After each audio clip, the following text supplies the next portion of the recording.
welcome all. Here, the real Elvis from hell, JJ Bruno, is with us.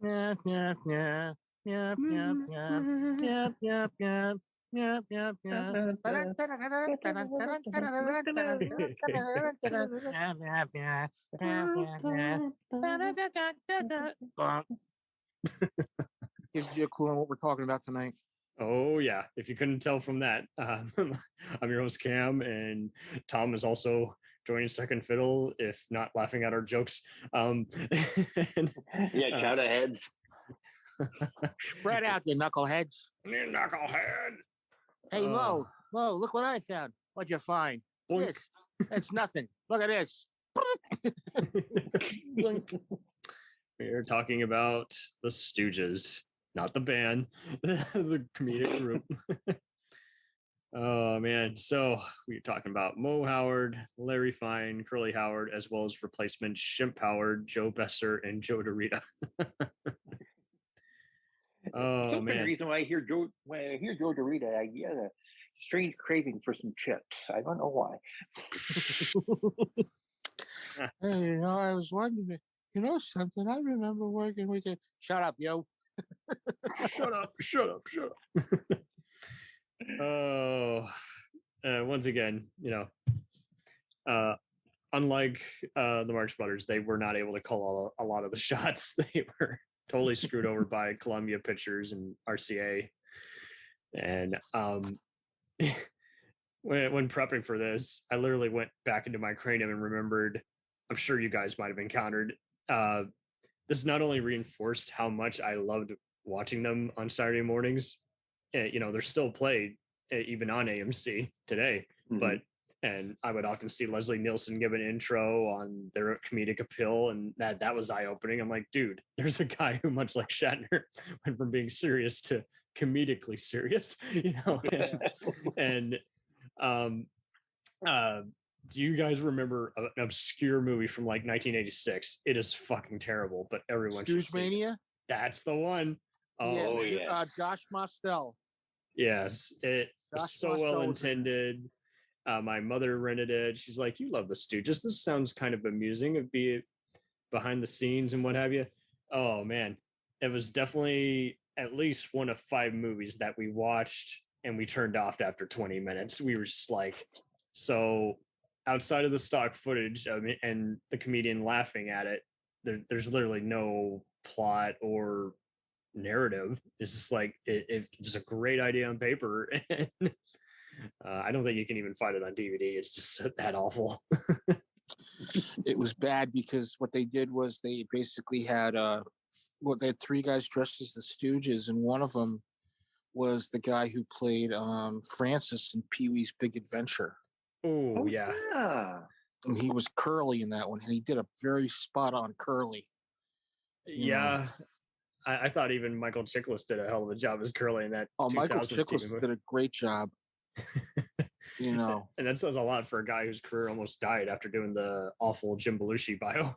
Yeah, that John Belushi movie, Wired, yeah. Because I remember he bounced back with the commission. Everybody was going, "Oh, he's not that bad." And then he does The Shield, and it's like, wow. He did pretty good considering he had nothing to work with. They couldn't even mention him directly. The movie was shunned before it even came out. It's just like, even Aykroyd was going, "This is bullshit," So yeah, you can't even mention my name. But when you go to the Stooges, the career starts out in vaudeville and burlesque. Yeah, they owe a lot of that. That they literally were treated as awful as the actual circus freaks in many ways. And the Marx Brothers at least had a good set of producers who kind of not only complimented them, but just knew they couldn't afford to piss them off. But the thing was that they were more knockabout guys. And the guy they started out with was a guy named Ted Healy. And Ted Healy was kind of like, kind of a rough, he would slap them around. And a lot of people don't realize the original act was Shemp, Mo, and Larry. Yeah. And Mo had to keep him in line, and he was literally doing. If you want to think about it, it's kind of method acting. They're literally doing what the producer was roughing each other up for a laugh. Because Mo and Shemp, Mo was doing an act, and Shemp would be in the audience, and they'd pretend to like insult each other. And then Larry would come on stage and do this comic violin bit. So then he got Larry into the act, and then Healy kind of drafted them along, I think. And the first movie they do together is a movie called Soup to Nuts. But Curly came into the act afterwards, but because Shemp left, because it's either two things I've heard. He didn't like Healy because Healy was rough with them. If you ever see the Ted Healy movie, the shorts, they do Ted Healy, he's really rough. And he also got a job to play in the Joe Palooka movies that they were just starting up. And Shemp had a very good career before the Stooges, but the core three that we know start up in 1933 with the first one they do.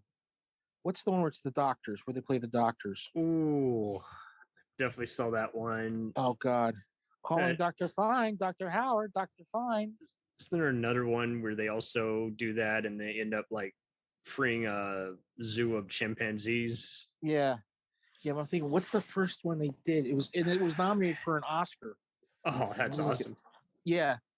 Let me see. Three Stooges. It's tough to keep up. Oh God. Yeah, I was trying to figure it out. The first a better question would be, how many did they do? 190. 190. No, they were set for life. I still detest how they don't get any residuals, not even their estate. They do. They do? But the person who has it is Joe DeRita's family. He's living stooge.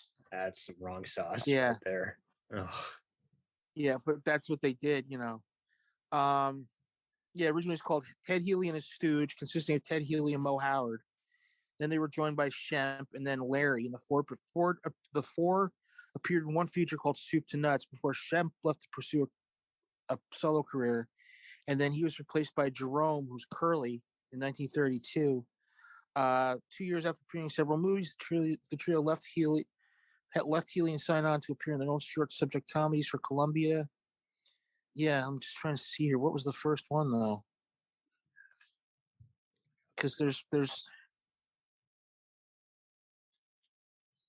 basically, so to key those in, they were very much like a music band where they made more.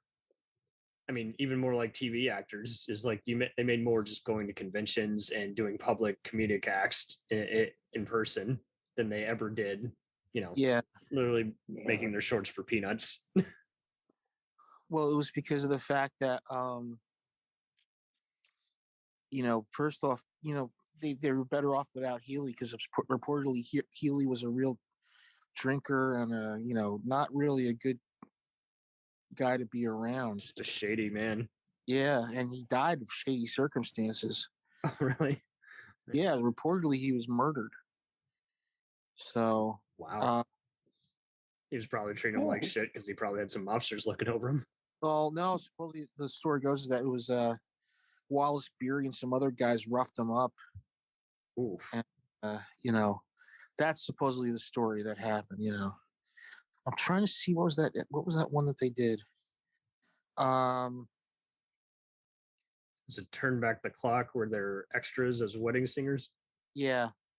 Yeah, but the Big Idea, I think. The first one they did was it's not The Big Idea. Jesus.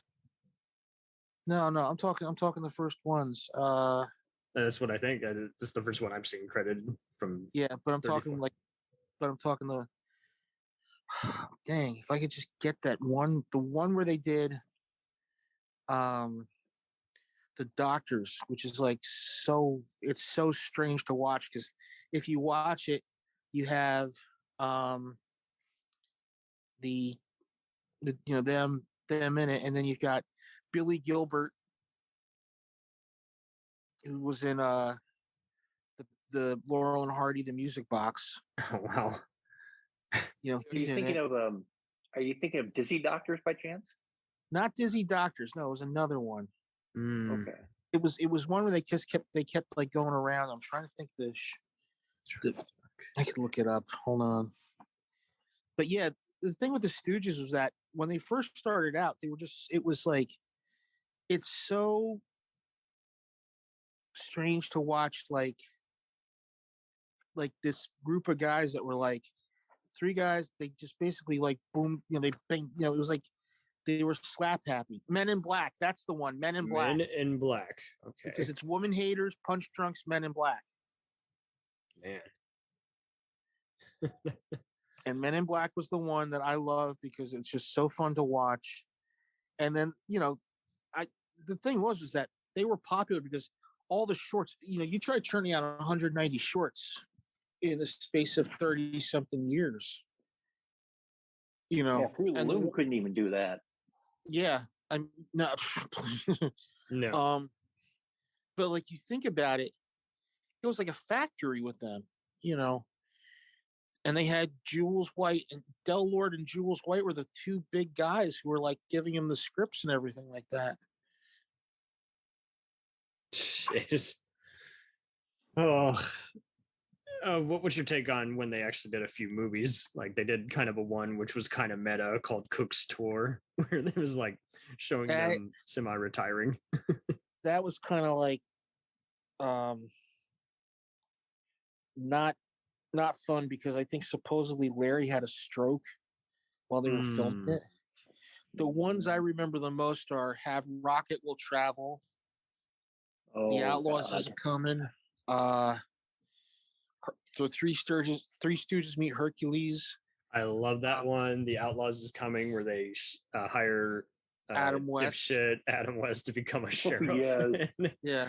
But I was bawling when I saw the Hercules one recently on, I think it was MeTV or one of those other Sony channels about 5 years ago, and it was dynamite to see. It's like these guys are immortal. Like you can't not introduce them to your kids or just put them on randomly for anyone who likes classic movies.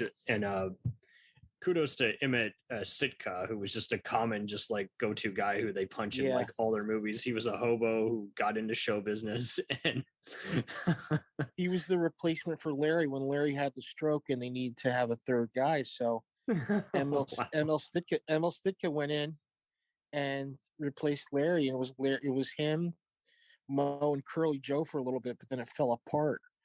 But the history of the Stooges is just like, it's comedy, it's greatness and tragedy, because, those 12 years that it's the core three. That's very true. Mo, Larry, and Curly are the best years. But when you get around 42, 43, you could tell Curly's kind of slipping a little bit. Mm-hmm. If you watch one, he's talking kind of slow. He's not like, he's like, whoa, whoa, whoa, whoa. He's not doing like the physical shtick that he used to do. They're kind of having to dub him, I think, in places. Yeah, I don't think it was done. I think they had to take a bit, rest, and have him slow down. And he was doing, which one did he do where he had the stroke? Like we were filming when he had the stroke. I can look it up real fast. It was Larry stroke.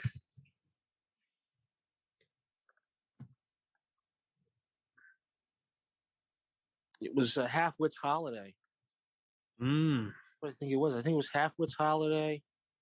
They were doing the thing, and he had little tiny strokes, and then Mo went over to tell him, "Hey, we're filming," and he looked up, and Curly was crying because he couldn't move.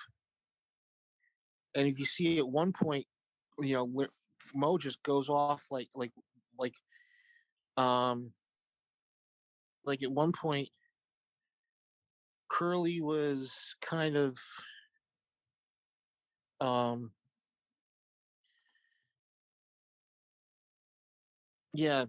Curly was featured prominently in the pie fight scene, but after Mo found him with his head slumped on his shoulder, it was apparent the comedian was no shape to reform. Mo quietly alerted Jules White of Curly's unfortunate situation, leading White to rework the scene quickly to be divided between Mo and Larry. Reaction shots. Yeah, so it's they basically just did a whole fudging of the thing, and it was the last day of the stroke of filming. He had a stroke. That's very sad. You know. But when you think about it, you know, the core three, it's like a three-way dynamic, which is great. You've got Mo, who's the leader but doesn't know anything, right? Right. He's a dipshit, and yet he's really good at just poking out their eyes and just telling them, "Hey, stay in line." But he doesn't even tell them what they're doing wrong. Other than that, he's the big brother who likes to beat up on him. Yeah, Larry's like the guy who's going to be like, hey, I got a great idea. He's the idea man, but he doesn't have any idea in his head. And then Curly's like a little child, Oh yeah. Curly he's never growing up. But those shorts they did are kind of like, it's like that's where we grew up on it, 1,000%. So, it was never the same with Shemp, but I've kind of grown to like him in his own way. He was just, again, it was just annoying because it's kind of like when some actor takes over another established role for someone on a show that's been on way too long. It's just like nothing against you personally. It's just you're not the same as Curly. We've grown to love Curly and associate him with the act, so it just felt like you didn't respect us as viewers. But at the same time, I think he does pretty good at reacting to Mo and Larry's kicking his ass. Yeah, and I'll go on the record and say that actually Shemp is my second favorite Stooge. He's very natural overall, because I mean he's just I always get it mixed up. Was he the cousin of Mo or cousin of Curly? No, the four there was Mo, Curly, and Shemp were brothers. Okay, there you go. So okay. And what happened is that Mo got that haircut because he used to have curls as a kid. And he used to get picked on. So what happened was that he went home one day and Shemp took a bowl and just cut his hair, all his pigtails off. Wow. So that's how he got the the Mo haircut. But Shemp was a really good in the Stooges. Not only that, he didn't just come out of nowhere. I read like he was working with Lon Chaney for a little bit. Oh, really? Well, that would make sense. Low, I mean, it's the Wolfman right there. No, he was the Lon Chaney before he did the Wolfman. Him and Lon Chaney were doing like these shorts. He'd work with in Hell's a Poppin' with Olsen and Johnson. Lowe's even one of the henchmen in High Noon, I think. I don't think he was. No. Lon Chaney was in High Noon. No, wait. Let me think. There's one of the famous Universal Monster guys. I mean, is definitely at least a featured extra punk along with Lig Van Cleef. Yeah, but then Shemp was Shemp is totally opposite of Curly. Yeah, because Shemp, Curly was a kid. Curly was like the child, and Shemp was more of the, the overweight guy who was like, "Hey, what's wrong? What's everyone picking up?" No, I wouldn't say that. Shemp was more like the brother who the one Stooge was like, you think you know it? Hey, you think you know it? And I know it. Smart okay, ass. You know it. Yeah. But he would pretend to stand up to Mo, and Mo would just kind of back him down, And he always did stuff that was so off the cuff. Like there's one part, they were doing this part where this woman hides jewels and it falls down her dress. He says, "Hey, if I could just get the camera to turn away for a minute, I could go get him." He would just, Yeah, he was a little risque, and he definitely set a few fires. At the time, he'd be like, "Oh, I mean, I didn't mean to, but I guess if I run away now, no one will look. No one will know it was me." But he really didn't want to do the Stooges. But he did it as a favor to Larry and Curly. Yeah, that's also true. I mean, we're talking at this point, like 40s era Hollywood. No one can afford to turn down anything. We're not where we are now, where everyone can now everyone's doing a video on demand movie and an indie and a famous TV show and a superhero movie nowadays. And this point, basically, you go wherever you have to go at this point, because you can't, until you branch out and actually make it, you're not untouchable. You're not immortalized with a career and other blessings. Yeah, he had to help out his brother. But the thing was that he worked with guys like Ben Blue, Jack Haley. He worked on Roscoe Arbuckle's comedies when they first started out. Oh, wow. He was, let me see, I'm trying to think what else. He did a straight role in Convention Girl where he played a blackmailer and a would-be murderer. But he livened up scenes. But he was known to also work with W.C. Fields. Oh, I bet that embraced him. Well, here's the thing: he works with Abbott and Costello, Olsen and Johnson, and W.C. Fields. Lent comic relief in the Charlie Chan and Thin Man movies, right? I do vaguely recall one of the Stooges in one of the Charlie Chan movies, so that's awesome. I'm trying to think what else he did. And he was in a movie called San Antonio Rose with Lon Chaney, where they were trying to put them together as like Abbott and Costello. And Shemp had a very good career before the Stooges. So he's already used to kind of being the guy mistaken for being Costello, and here he is. It's like, yeah, he's like, hey, I'm not Curly, so I'm not going to try to be Curly. No, and I think the dynamic shifts, and not only that, there's a lot more wordplay in those Shemp shorts. He's basically the equivalent of a cousin who you invite over and you like just as much as your brother, even though he doesn't have the and go ahead, Tom. and to go with all the different people that he worked with, I can tell, you can just tell that he's picked out certain things. And one of the things that I don't think is talked about enough with Shemp in particular is just at times how understated his humor can be. Yeah. There are some times when he does a look or just a facial expression, those little things. And doesn't he let out a few other uncanny noises as well on occasion? Like he would do like, oh yeah. Yeah. Sounds like a crazy hillbilly. Yeah, but that's something that I don't think a lot of people look at. They look at the slapstick and they do all that, but underneath it all, Shemp in particular has had this deft touch for subtle humor that's so against the grain, but yet still works brilliantly within that threesome.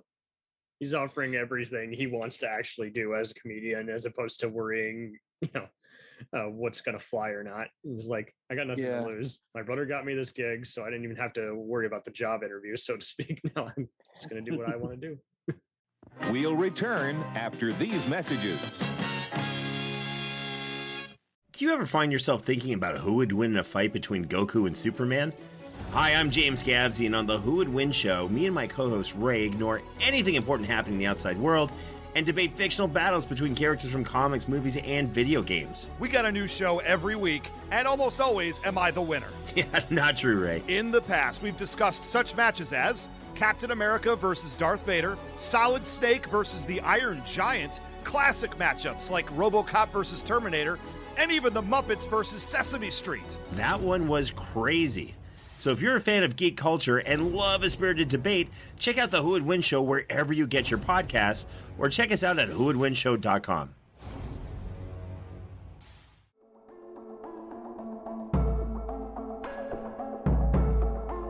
We let things pile up in the DVR, we add them to our queues, we wait for the DVDs and Blu-rays.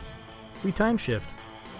The Time Shifters Podcast. Sci-fi, horror, fantasy, superheroes, comedy, action, film, television, maybe some not-so-current events. Find us on iTunes or at timeshifterspodcast.com. Cool thing about Blind Knowledge is we are in multiple countries. We are worldwide all across the globe. We are in the US. We are in the UK. We are in Canada, Germany, India, Japan. We're in Australia, y'all. BlindKnowledge.com. Now back to the feature presentation. Dragon Ball Z, One Piece, Naruto, all things that we love, all manga that were originally published in the legendary magazine Weekly Shonen Jump. But not every series can run for 300 chapters and have a hit anime. This is David. This is Jordan. We're the hosts of Shonen Flop. Each episode we look at manga that ran in Jump that didn't quite make it. We discuss what it did wrong, what it did right, how the series could have turned itself around, and ultimately, was it a flop or not? Run all your favorite podcast apps, and you can find us at shonenflop.com. Keep on flopping, floppers. But you got to think, too, that, like, you know, when you're going from, you know, it's like having somebody new in a band, and it does better when that guy leaves, you know. That's what was going on with Shemp. And there's some classic shorts with Shemp. The classics with, you know, Curly, like Disorder in the Court. Oh, yes. That's the classic. That's the Stooges at hitting all cylinders, you know, because there's the part where Curly's going to take the stand. He says, "Take off your hat. Raise your right hand." "Well, you take off your hat. Raise your right hand." And then Curly just grabs the buzzer. "You raise your right hand." And he says, "Do you tell us I told you I told you the truth? Huh? Do you swear to tell the truth? What? Do you swear?" "No, but you know all the words." He's asking if you swear to the truth. He says, "Of course I will. What?" You know, and there's a part where, like, they're trying to get something off somebody's shoulder, and the guy turns around, and Mo turns to Larry and says, "Say, Jasper comes after 75, 76. That's the spirit." Or, you know, the wig falls off. He says, "Oh, a tarantula." Ah, you know, he's like, he takes the gun, shoots. He says, I killed it. Ah, he does like a Tarzan yelling and says, "You idiot. You put 6 shots in a divot. Come here." You know? Yeah. I definitely recall the courtroom moment definitely being featured on like the best comedy moments of all time. Like various specials, they would always make it on there. NBC would always re-air one with like new editions and old recaps and tied in with like all sorts of stuff from Carol Burnett to Family Ties to just other classic TV. And it was just like, that's awesome. I'm glad that all kinds of comedy from every era is included. And obviously, where did you guys watch the Stooges when you were growing up? Definitely AMC. And I don't think Turner Classic Movies aired anything. Were they on TNT when you guys were growing up in the 90s? When I was growing up in the 80s, it was TBS. That makes better sense. Before they got, you know, big, it was TBS. It was Seinfeld and Friends nonstop. You know, WSBK in Boston would have a Stooges marathon with all the Stooges shorts from like WGN might air them on occasion. Yeah. Some outlets. But and then there was Channel 11 would have them on early in the morning. So if I was going to church, which was few and far between, I would want to watch the Stooges, and I'd get an Abbott and Costello movie, which I thought was just, till later. But I was like, I used to love watching the ending of the Stooges when the the awning would come out and the 3 of them would roll on the ground from the awning. They were sleeping in it. Very definitely meta too, because this is like, this is post-depression era, and they really are hurting. I don't know how they ever found a decent place to actually sleep in between filming. Well, they were pretty, from what I understand, they were Mo was pretty well off because he invested his money. Curly would party like there was no.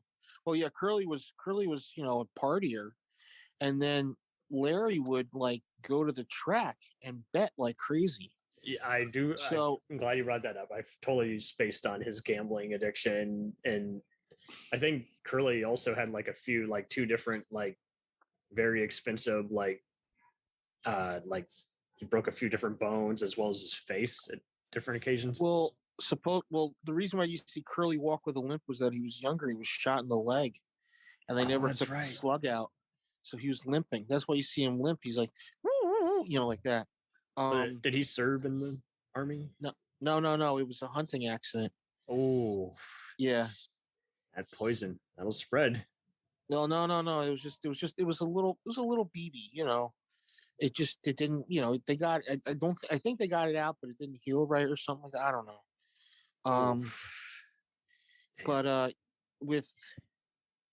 with them, Mo would take a bunch of their money and like invest it, and he was kind of like a little financial whiz, So they had some money tucked away, But Larry actually lived in hotels for the longest time. He didn't have a house of his own.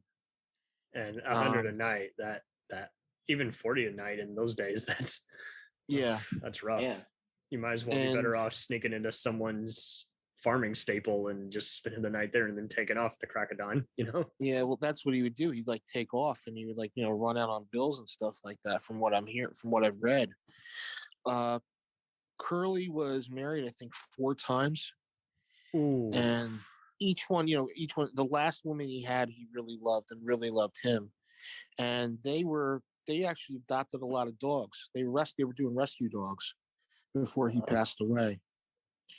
But Mo kind of took care of the whole thing, He's the bigger brother. It's so funny. Yeah. He's being brutal on screen, and yet he's like he's trying to shield them from the greedy producers who are trying to take advantage of everybody.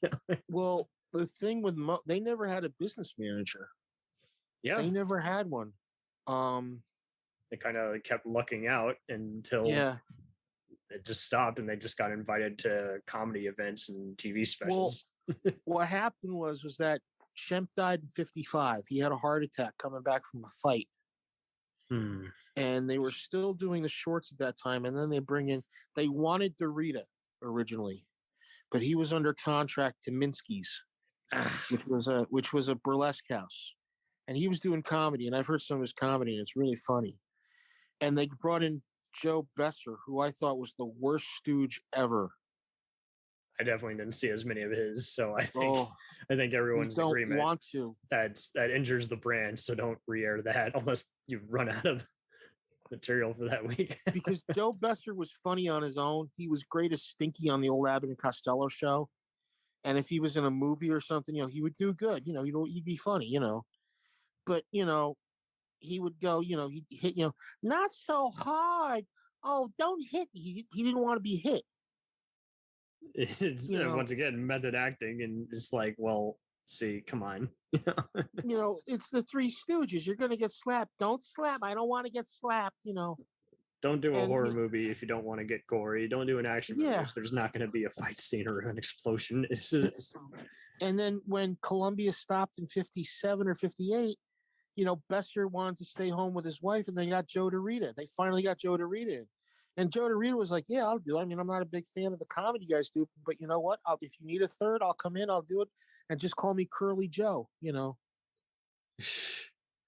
So basically, Besser was just better off with what he eventually ended up, which was just sketch show and comedy voiceovers. Well, yeah, he was the voice of Babu on the I Dream of Jeannie cartoon. Oh, hell, he's even scarier. Yeah. And not only that, he was... in the Joey Bishop show. There you go. And he did a whole bunch of guest spots and stuff like that. But those Besser shorts are kind of like, you could tell they're starting to go downhill, Mm-hmm. Yeah. Oh. I am glad though that they got to be in a few other comedy specials, and hell, they even worked on Mo even worked on an Al Adamson exploitation film. Are you kidding me? I'm not kidding you. I wonder which one. I have definitely not seen it, but I looked it up earlier this week, and I was like, I gotta track that down, see if that's in Adamson's Blu-ray collection. Well, you gotta watch Mo when he was on the Mike Douglas show. I will definitely. And he talked about the Stooges, the whole history of it, and He explained how they did the finger poke. Oh, that's amazing. And he said the trick that there's a trick on how to do that. You go in like this, like that, real fast. If you watch, they go real fast and pull back. They don't go in the eyes. I never thought that they actually did, but I think that's what the big deal was. It's just everyone thinks everything is happening for real. It's just like, guys, there's a reason it's called a movie, you know? Yeah, it's like when Mo would slap somebody. The reason you do a slap is if you see him slap each other, it's just this. But there's a guy with the Foley clapping the two boards together. That's how they do it. Even Emil Sticker was like, yeah, he'd hit your face. It was like somebody going like this, like a feather hitting you on the side of the face. He said, we never hit each other. And remember Officer Joel Bolton saying, remember, kids, don't try this at home. That's how dated I am with my references. But I do miss those kinds of PSAs. Do not try at home. No, he was a kids host here in New York during the 60s. Oh, Captain Jack McCarthy and Officer Joe Bolton. Yeah. But what got me was the Stooges after the short stopped and they got they got the Rita in, is that they started to make these movies that were funny. Absolutely. You know, it's a shame that you can't find a lot of those. You can find them like on maybe 2 dual disc DVDs, but that's about it. Yeah. The Three Stooges and Snow White is like, I don't think is that good. I haven't seen that one, so I'll take your word for it. But Three Stooges meet Hercules is just funny to watch. Oh yeah. You know, when they come up, Steve Reeves is like the only Hercules actor to like take it with a grain of salt, like spoof himself while still playing Hercules. That wasn't him. That wasn't Steve Reeves. That was another guy. Okay, well, shit. It's around that same era then. Yeah, it was. Steele? Was it? Hercules, Stooges. Yeah, let's see. Wasn't Alan Steele?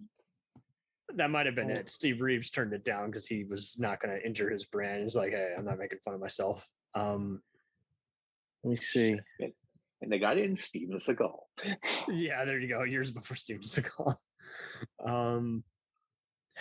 Samson Burke. There we go. Yeah, yeah. Now there's a name for you. Canadian bodybuilder. Yeah, that's. Yeah. And then you had Hal Smith, who played Otis the drunk. It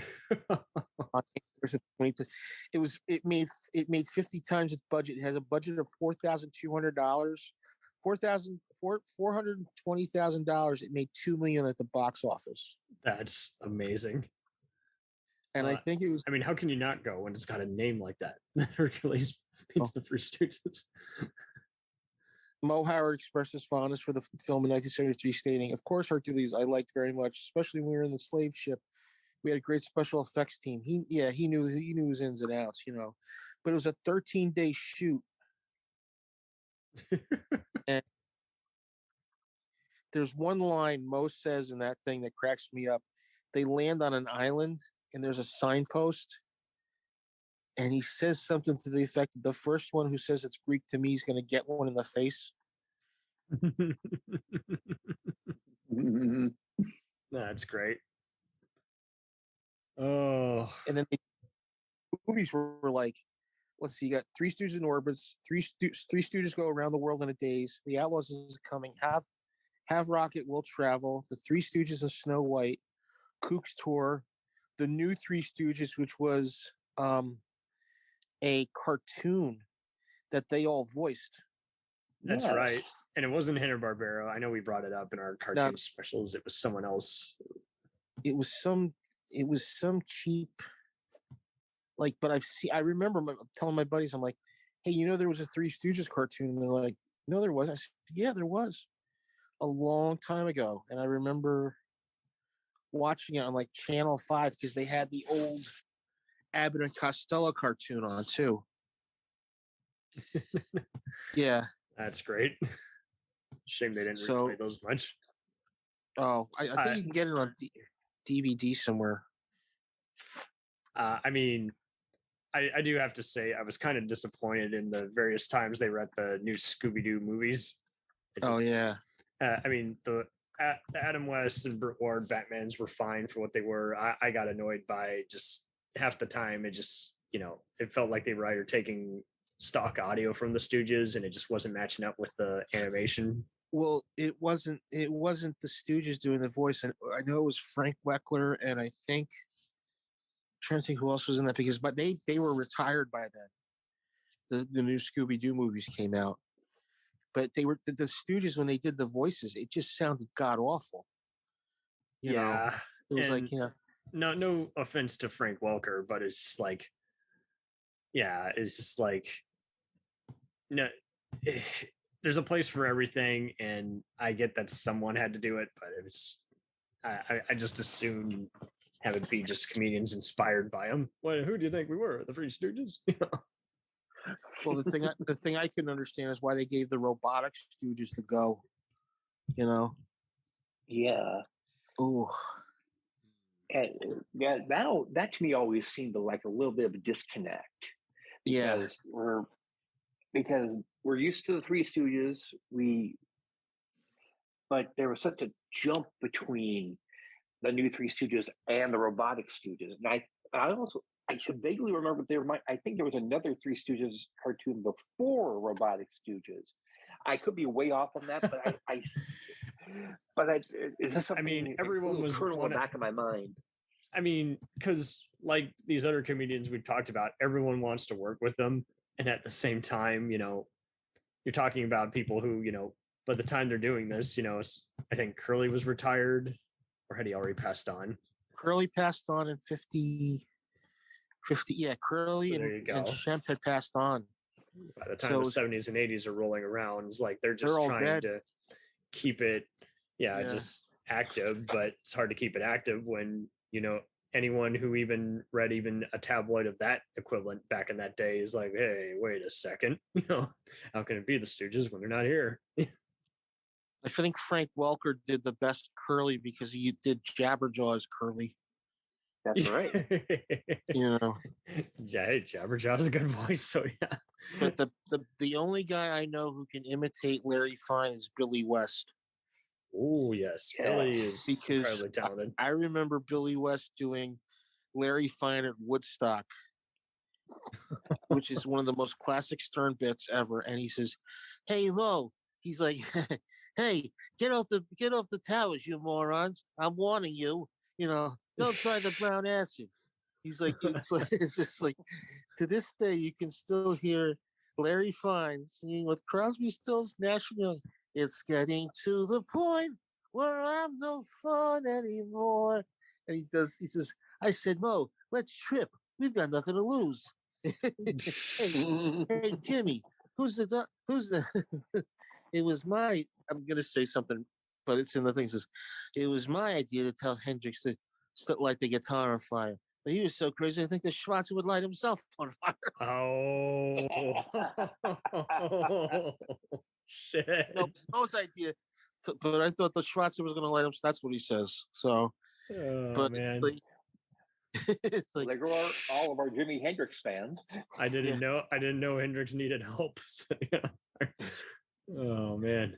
What the kid is Chaplin? I wouldn't fuck it with Shemp's dick. Oh. and that point, that's how they got the Bugs Bunny gig. And that's how Jimi Hendrix wrote "Hey Joe."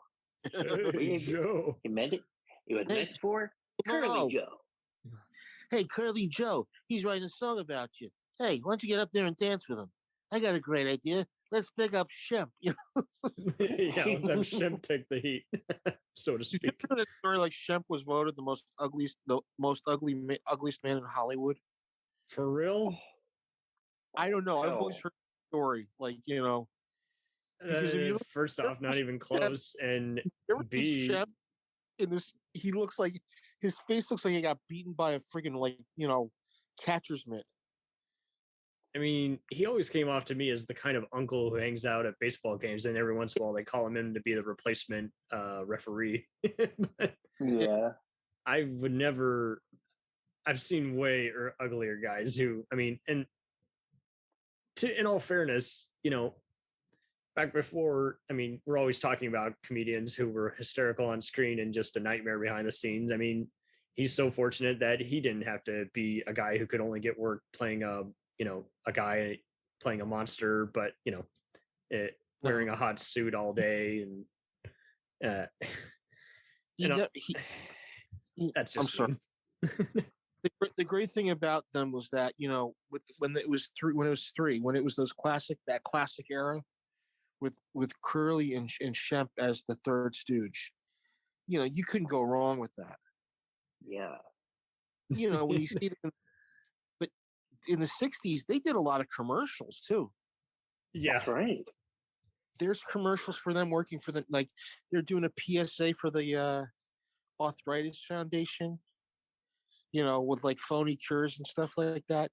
They did a thing for I think it was Turtle Wax and Dickies pants, and it was just fun to watch them do commercials. Nice. Unlike the Marx Brothers, which Chico needed the money. But like they there's something always said about like bits that they did too. Like if you ever see them in Men in Black, right? Oh yeah, they're one of many famous people who are supposedly on the alien watch list. Yeah. So anyway, there's this part they're doing an operation, right? And they're like talking us, Sita Kavara. Larry's like, Sita Kavara. 25 cc's of Bacalacas. 25 cc's of Bacalacas. Yeah. Give me a shop in Kaluli. Shop in Kaluli. It's just it's just the way the gibberish, but it's like you're like looking at it going like, what? Okay, I get it. I get what they're doing here. Okay, this is funny, Oh man. So for those who are spoiled on streaming, you can still find plenty of Daily Motion and YouTube compilations. That's your best shot right now. I don't even see them on the AMC Plus app. So they probably pulled them or something like that. It wasn't meant for that. And no, you can get the complete series on iTunes for anyone interested. But I know they're going to do a DVD set. They probably have them on Blu-ray. Oh, hell, you can even find collections on Internet Archive too. So there are options. And make sure to word it. The Three Stooges even have a website where you can actually go in there and look for like different titles, and they actually advertise. I want to say there was something that had, I think I saw it was like 40 hours worth of Stooges stuff. Yeah. Well, you guys never heard this. You guys never heard the rumor, supposedly that when Shemp or Curly left, I think it was Shemp after he died, Mo put it forward they should get Mantan Moreland in there. Or it was a guy named Dudley Dawson, right? Dudley. He was a black comedic actor, and they were friends with him. They worked, with him, and Columbia was like, no, he's gonna buy that. Harry Cohen was such an asshole. Yeah. Okay. I don't know what Harry Cohen said. I don't care what Harry Cohen said. He's a douchebag. I don't want to repeat what Harry Cohen said. Oh man. But yeah, I mean, this is the thing that gets me. The Stooges were just so damn good. 1,000%. I was half and half on the recent 2012 movie. It just didn't have enough of a plot. I was fine with the people they chose to play him, but they tried getting too modern. Like I'm the situation from Jersey Shore. That was dumb. Yeah, Sasso did a great job as Curly. Yeah, as a fan of his from Mad TV, he did a hell of a job. Yeah. Sean Hayes, I think. Sean Hayes did a spot on Larry Fine. I was kind of iffy about his makeup, but the Chris guy, I can never get his surname. He's done all sorts of recurring TV roles. He can do accents and everything. He looked like Mo. He looked spot on like Mo. But you ever see the Mel Gibson one? Yeah. With that one is playing Curly. Yeah. Last Temptation of Curly? Yeah. Oh, man. They still repeat that one, and that was what was kind of the kicker for me. It was like aired like just once, like as a ABC TV original, and then they just would always replay it on AMC, and I was like, whoa. They've been having a Stooge marathon, now they're playing that movie. Well, the thing is that with that, it makes it seem like, Mo was in the financial dumps. The act, they weren't. Like it makes it look like Mo's working for some executive who basically doesn't give a shit about him, which is that's the one thing I don't like about it. But everything else is true about it. Shemp leaving, Curly having the stroke, Dorita, Besser being such a very what he wanted to do, that's all spot on there, and the thing is that these were guys, they were four guys from New York. I think Larry Fine was from Philly. But the Howard brothers were from New York. They were, they had, Jerome, Moishe, Schemmel, that was their Jewish names. And they went from like Shemp, Mo, and Curly. Larry's father was, Larry was Jewish too. I know that. So they were like, that's part of the Hanukkah song. One of them's a all three Stooges. Larry Fine actually was like Feinberg or something like that. It was his last name. Yeah, he shortened it. You know something? Before even Chaplin did The Great Dictator, they did two things that basically satirized Hitler. You Nazi spy and I'll never heil again. I vaguely recall World War II short, so I might have seen one of those. But they're so funny because the only way you can hate somebody is to make fun of them. Right, as Mel Brooks would say, and they did a lot of that's a little bit groundbreaking, but again.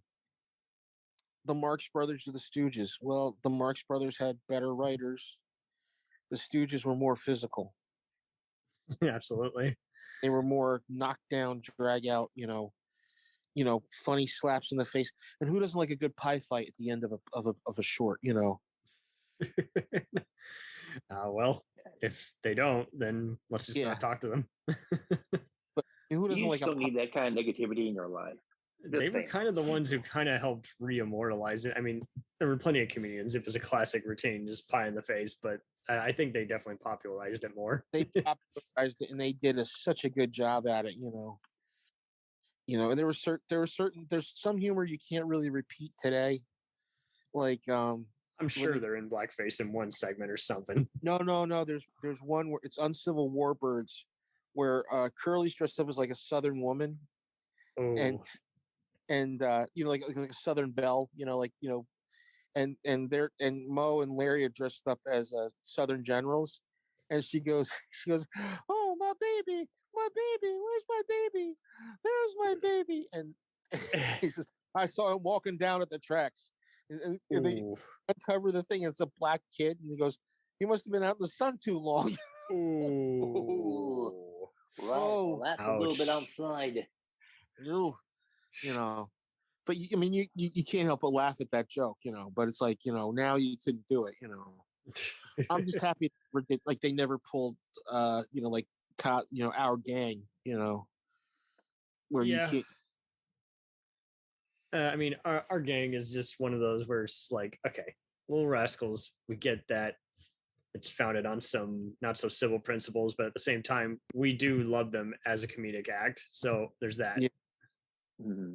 And it's just hard to explain to some people who want to either keep it all or ban it all. And it's like, there's an in-between to this. You can't just say that to everything. Yeah. And I think the Stooges are going to be one of those acts that you can't, say that, that's not funny because it does that, that's not funny. Well, you have to have humor. We're slowly becoming a humorless society, and there's that. And like you mentioned before, we're oversaturated. It's like everyone's trying to do something on the internet. It's like, well, why not go back to some basics? Like, I'm going to try and pay homage to Richard Pryor or George Carlin, or I'm going to do my own brand and just stop trying to be funny and just be myself. And that kind of comes off as funny, it's, and that's the thing. And that's the thing I love the most about the Stooges. And you have the slapstick. That's the stuff that will almost always get a laugh. But but beneath that, there are layers. Loves them. There are layers. You mentioned earlier about the wordplay, and that's the kind of thing that cues me, because I'm listening for that stuff. I'm looking for those little details, those little moments that get overshadowed by the pie fights or getting hit in the head with a 2x4 or what have you. And that, for me, in reviewing this, it was a childlike joy to remember. Oh yeah, I remember Disorder in the Court. I loved it, but it also gave me a little bit of a melancholy, because the physical stuff overpowers everything else. So unless you're really focusing and really paying attention, you're going to miss the true heart of it. And totally. The idiots will just laugh at anything anyway. But those of us who enjoy the punchlines mixed with the physical comedy is like, that's the joy. That's the bread and butter. That's the chocolate mousse. That's the cherry on top. Mm-hmm. Well, I love is like, when they're imagining they're eating dinner, they get, and like Curly's got his elbows on the table, and Mo turns and says, "Hey, I remember your Emily Post." Why are you leaving your post? And then there's one part, like they're eating, like pretending to eat corn, and he's like, he's like, Moenton, yes, Curlington,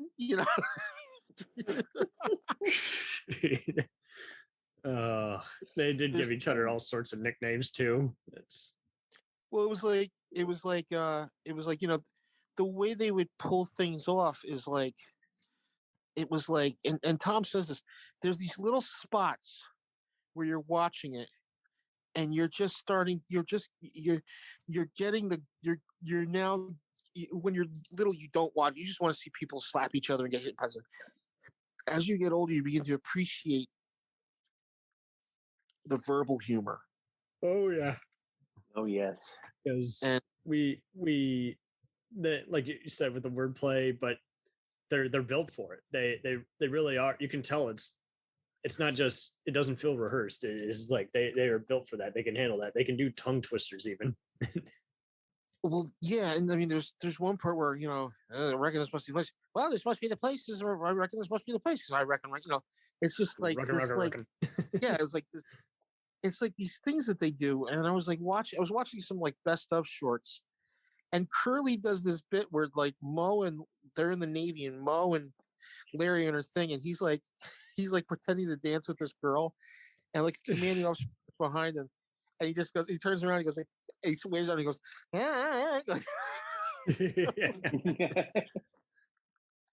it's these little bits that just like you just love to see, And I couldn't have said it better, and I'm glad you guys helped sum it up, because it is a perfect mixture of just so much thought put into the dialogue, and then just the right kind of camera crew that was able to just allow the physical comedy to properly display. And I have no doubt that they were everyone was just watching what the other was doing and just kind of but it was a friendly rivalry, probably, especially with the Marks and brothers and Buster Keaton and Chaplin. I don't know if they really ever got to meet each other.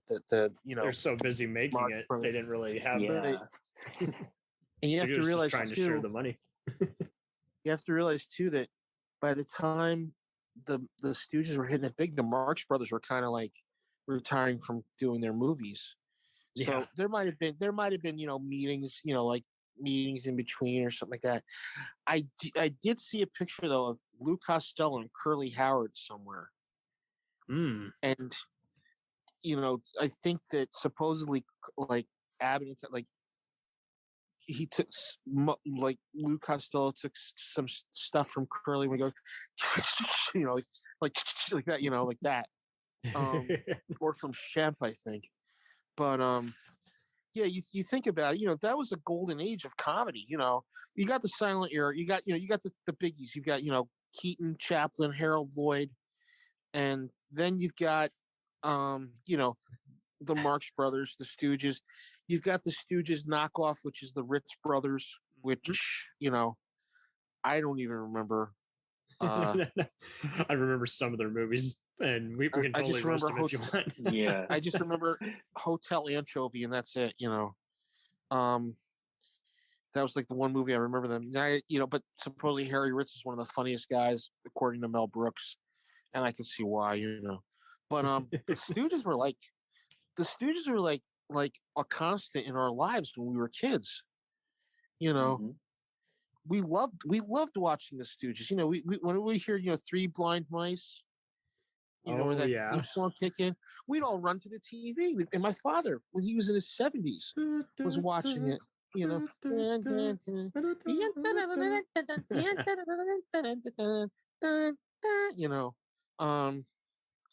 And my father would watch it every morning. He'd get up at 6 o'clock, be in his pajamas with his robe on. 2 weeks after he had heart bypass surgery, I'd see him laughing because there were just so many things. He was like, we were watching. He was watching one of the ones where Curly, Mo, and Larry are supposedly doing like they're like it's like they're in the Old West, and you see Curly, and you think he's on a horse. He's really on a push scooter. He pushes the scooter to the bar. He goes, "Whoa, Silver!" Now, one thing that I think really works with the Stooges is when you have an act like that. We have Abbott and Costello. You have Three Stooges. You have Marx Brothers. There has to be a level of trust. I have yet to see a group that I feel was as tight as Mo, Larry, and Curly, or Mo, Larry, and Shemp. There's definitely a music band with that amount of loyalty. Yep, there was one band that kind of had it. And oddly enough, they used Three Blind Mice and Three Stooges as some of their intro stuff. Oh, really? And that's the band. Yep, the band Rush. And they were big fans of the Three Stooges, and they watched them, and they loved them, and that kind of helped them become a cohesive unit and laugh together. And Canada's finest. Yep. And if you get their live album called The Show of Hands, you will actually hear the Three Stooges intro music, including the hello, hello, hello, hello, hello. That's great. You know who they had a big influence on too? The Monkees. Yeah, had to have. They were under Columbia, so it was like they did watch a lot of the Three Stooges shorts to get that pacing and that rhythm down. But there's an interesting thing. Peter Tork wears a pair of pajamas Curly Howard wore in the Sweet Pie and Pie. Oh, really? It's a pair of bunny pajamas, from what I understand. So that's the that's the thing that. And you see it with Monty Python, but Python was more about just in your face, a little bit of Benny Hill probably, but they were kind of more like just weird everyone out with just the first crazy idea that comes to your mind. But I can definitely see some of the Stooges inspiration, probably with the one skit where the guy hits the British redcoat with the fish in his face. The fish slapping dance? Yeah, I think that's definitely some Stooge. They're dressed as explorers, and you see Michael Palin walk up to Cleese and go, and also it stops. Cleese takes out this big fish and just whacks him, Right. It's just that whole just non-verbal retaliation. Well, I used to love it when Curly would take his hand and wave and go like that. Yeah, right. I'm gonna do something, but I'm chickening out. But I'm still letting you know something's coming. Why I oughta. Come here, yo. This is hey, this is Mr. Howard. When you're cremated, what do you want us to do with your ashes? Spread them out.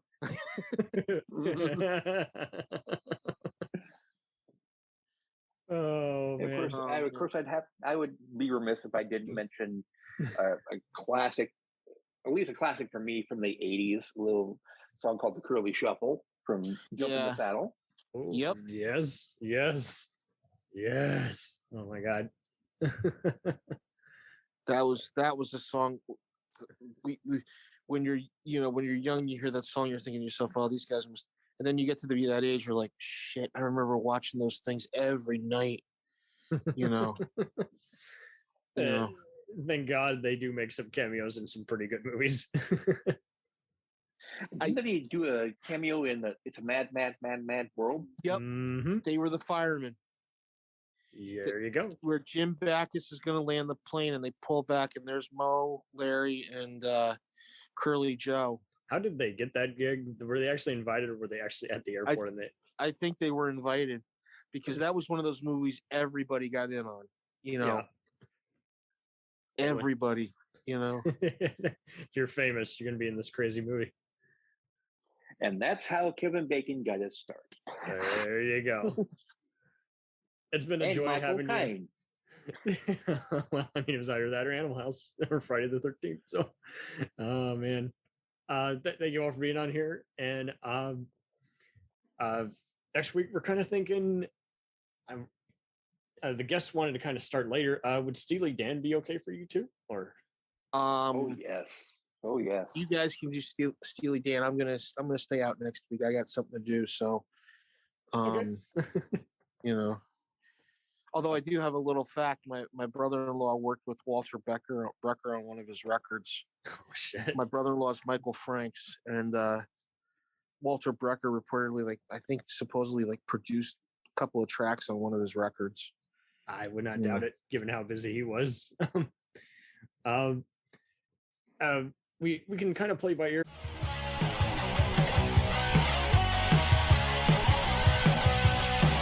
Follow us on the web on Facebook, Twitter, and Instagram. The podcast is available on Podbean, Spotify, iHeartRadio, Anchor, Apple, and anywhere else podcasts are available. Feel free to review our show and leave comments on any of those sites. Thanks a million for listening. It's a jacked up review show.